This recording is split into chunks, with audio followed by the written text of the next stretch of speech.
August 14, 2019. When trying to guess which candidate will be strongest against Donald Trump in 2020, you would be equally well served by a dowsing rod, Ouija board, tea leaves, or deck of tarot cards as you would by the informed judgment of cable news pundits or political reporters. Yet polls show the Democratic primary electorate, apparently still scarred by Trump's surprise win in 2016, are attempting to cast their own political yarrow stocks by lining up whoever has the best chance to win next year. Only God knows which Democratic candidate will be the strongest in 14 months' time.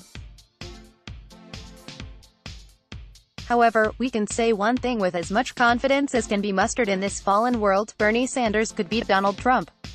Polls are obviously rather fluid at this early stage in the election cycle, but they're also the only data we have on how candidates would stack up against Trump in a head-to-head race. They have consistently shown Sanders ahead of Trump by about 5 points, while former Vice President Joe Biden is ahead by about 8 points. Sanders' approval rating has also been consistently in the mid-50s, with disapproval in the high 30s. That is far, far better than either Trump's or Hillary Clinton's numbers in 2016. More importantly, given how he dominates media coverage, Donald Trump is quite unpopular. His disapproval rating is rock solidly in the low 50s, and his approval rating hasn't exceeded the low 40s since the very first days of his term. Only Charlottesville and the government shutdown briefly worsened his position. Given all the incredible chaos of his administration, it seems fair to conclude that attitudes are pretty well baked in, and broadly speaking, the American people are not fans of Trump. It's also important to remember that the eventual Democratic nominee does not need any Trump voters to win. Indeed, Trump got a smaller fraction of the vote than Mitt Romney did in 2012. Hillary Clinton just lost a ton of support from Obama voters in critical regions who either voted for third-party candidates or didn't vote at all in 2016. Just repeating Obama's 2012 performance would surely do the trick. Indeed, even performing just slightly better than Clinton in the 3 key swing states of Wisconsin, Michigan, and Pennsylvania, in none of which did Trump get a majority, would do it. The point is that despite his shocking come-from-behind victory and awful carnage he has inflicted as president, Donald Trump is eminently beatable. Yet the Democratic base seems to be stuck in a terrified crouch, desperately playing amateur pundit to deny Trump a second term by any means necessary, as Biden supporters tell reporters. Why anybody would trust pundit-style prognosticating, professional or otherwise, after that backfired disastrously in 2016 is beyond me, but that's a topic for another article. Now on the other hand, Sanders is certainly not a shoo-in. Trump is an incumbent president, and winning re-election is generally much easier than taking office in the first place, plus the economy is doing generally well, at least for the moment. Moreover, you never know what could come up in the course of the campaign, whether it's opposition research, some international development, or what. But that is true of every candidate. The arrogant, fickle, big-shot political press could decide that they will prove their even-handedness by blasting Elizabeth Warren's dumb DNA controversy every single day of the campaign, creating the impression she was somehow illegally cloned from the remains of Crazy Horse and driving down her popularity. FBI Director Christopher Wray could decide to abuse his position to help Trump defeat Biden for fear of criticism from the conservative rank-and-file at the agency.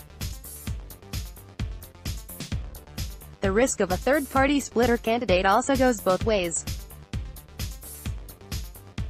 Sanders might draw a billionaire challenger like Howard Schultz who cynically tries to help Trump win to protect his tax cuts.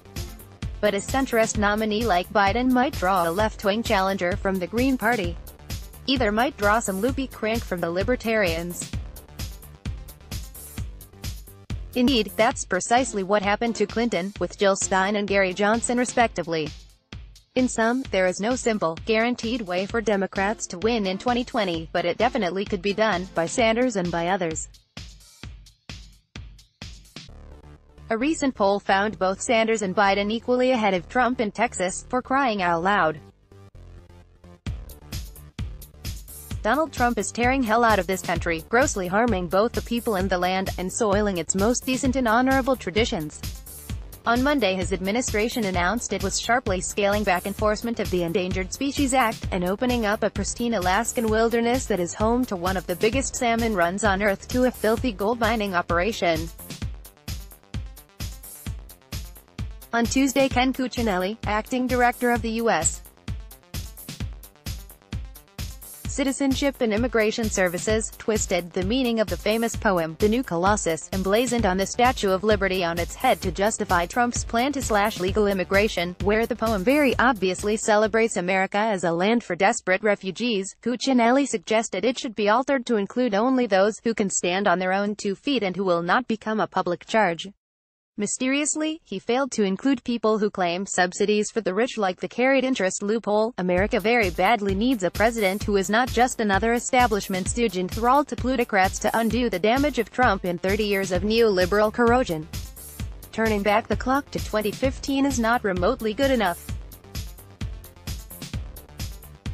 America needs a stubborn, aggressive fighter, someone who will be as determined in protecting immigrants, minorities, and the poor as Trump is in harming them. Bernie Sanders could be that president, and all available data suggests he would be basically as strong as Biden against Trump. All Democratic voters have to do is shake off the pundit brain and go with the candidate whose record matches the party's stated values. Let's block ads. Why?